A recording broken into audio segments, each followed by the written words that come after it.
Hello everyone! Today I have a video of the RC4 drive Trailfinder 2 Marlin Crawler Edition. So I wanted to get a video of this truck before it goes off, because I will actually be getting rid of this truck.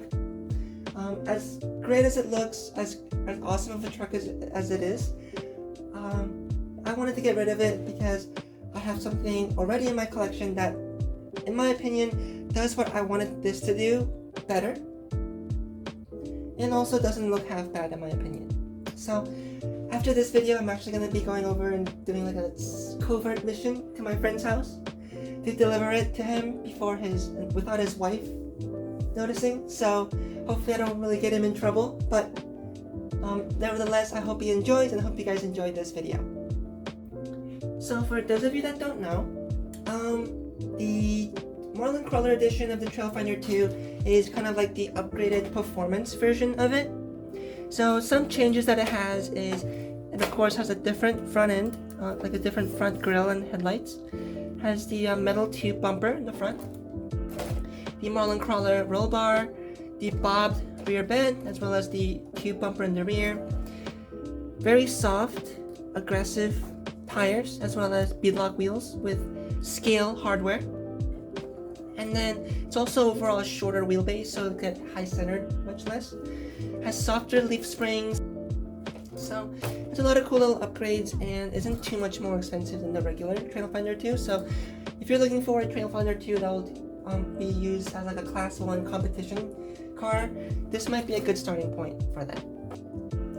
So kind of going over what I did to my particular Marlin Crawler is I switched out the servo for a 35 kg Metal Gear servo I bought from Amazon. You can see the blue little thing there, because the stock servo is pretty weak.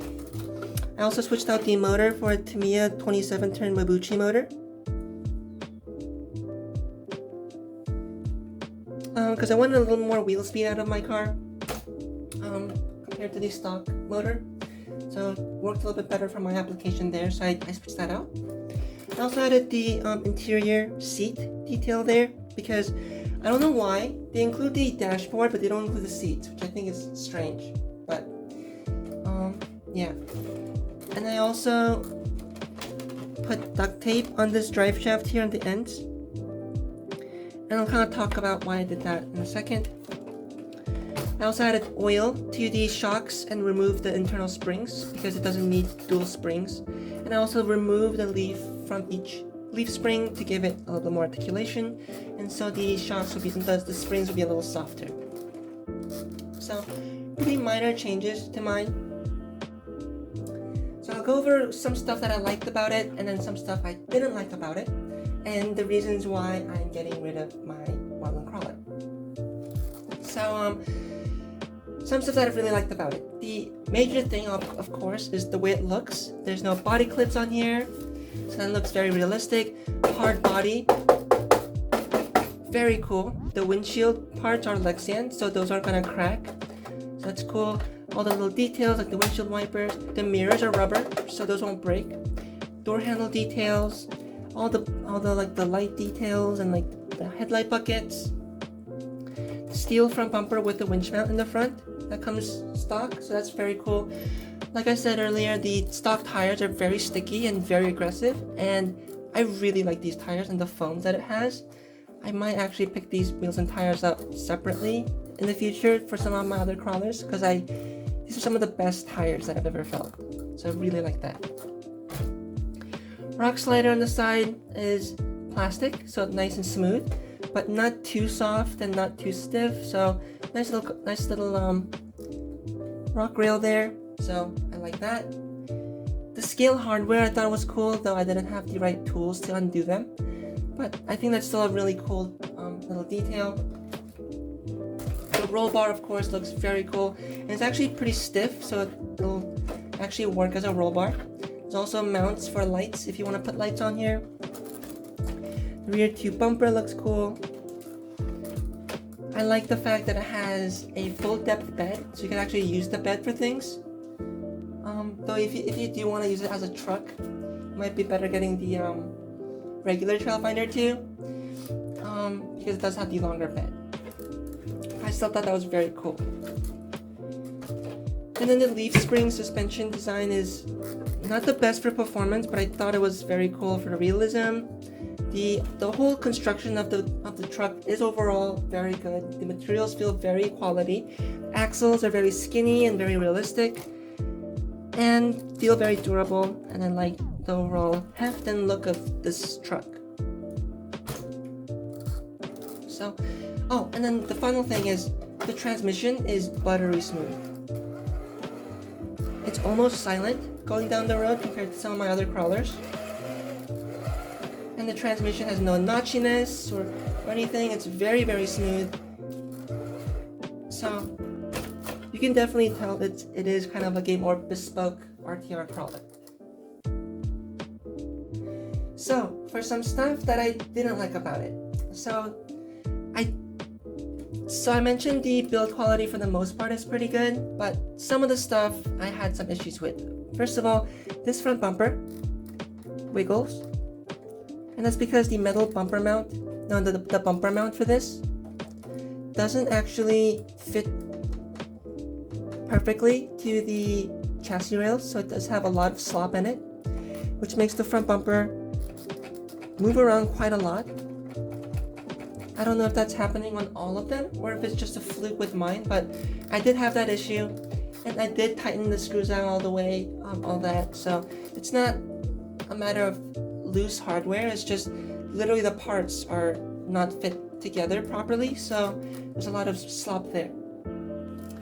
Also, a minor thing, but like I mentioned, I don't know why they didn't include these seats out of the box, because the seats were like $10. This is a $500 truck, so a $10 seat piece I don't think would have made much difference to the price, so I don't know why they didn't include the seats, especially since they included clear windows and then a dashboard detail, so that doesn't really make much sense to me, but whatever.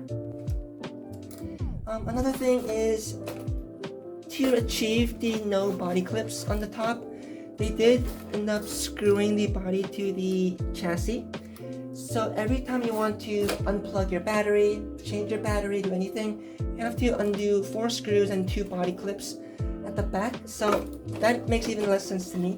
They went all the trouble to doing the 4 screws, but they still did the 2 body clips in the back, so that doesn't make any sense to me. I think there should have been a better solution to that. Really not a big fan of that. I know they kind of did it because this body is based off of the Tamiya Bruiser body, and that's how the Bruiser body was mounted, but honestly they should have really come up with a better solution, because this is really annoying to do. I know some people do like a friction fit modification, that might help, but still, I would have preferred body clips somewhere, or at least some sort of snap fit solution.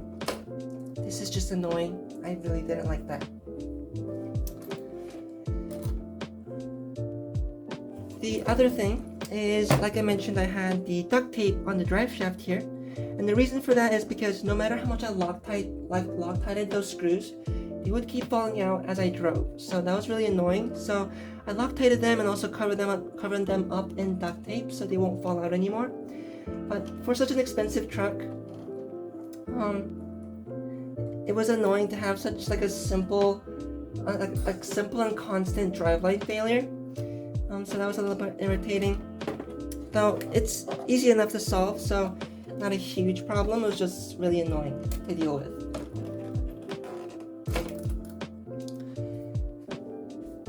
But other than those things, there's not really that much I disliked about this truck.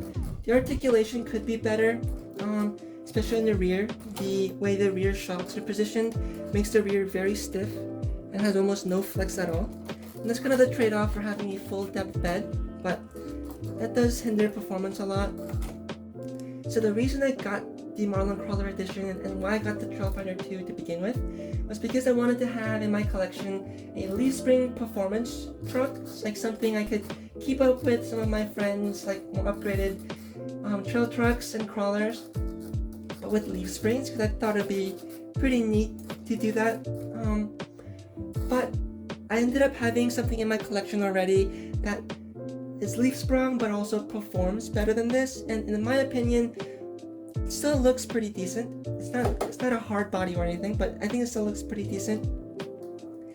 And also makes more sense for me personally because I have a lot of spare parts already in my collection. So the reason I decided to get rid of it actually is because of this guy. No, it's not an Axial SCX-10 Honcho. This is my G-made sawback. This is a GS01 sawback, and I've converted it into kind of a Toyota truck, kind of like this. And it's also a leaf sprung truck, just like this, but it performs much better than the Trailfinder for a multitude of reasons. So the very first and most obvious thing is, of course, this has much larger wheels and tires, which gives it more ground clearance. You can fit larger wheels and tires on this, but then you will have to trim the body because it will come into contact with the body. You can see even with these tires, at full compression they rub, whereas this one does not. So more ground clearance here. Also with the Lexan body, it's much lighter up top, so it's a much lower center of gravity than the Trailfinder. Granted, this does have metal axles, but I also did add the brass tubes to the axles of these, so they should weigh about the same. And this actually weighs more than the Trailfinder now, but all of the weight is down low, so it's very stable and handles much better than the Trailfinder. Also because this truck, unlike the Trailfinder in the rear, has more traditional shock towers. It actually has rear axle articulation, so that helps with articulation. And the overall articulation of this truck is also much better than the Trailfinder. You can see, if I put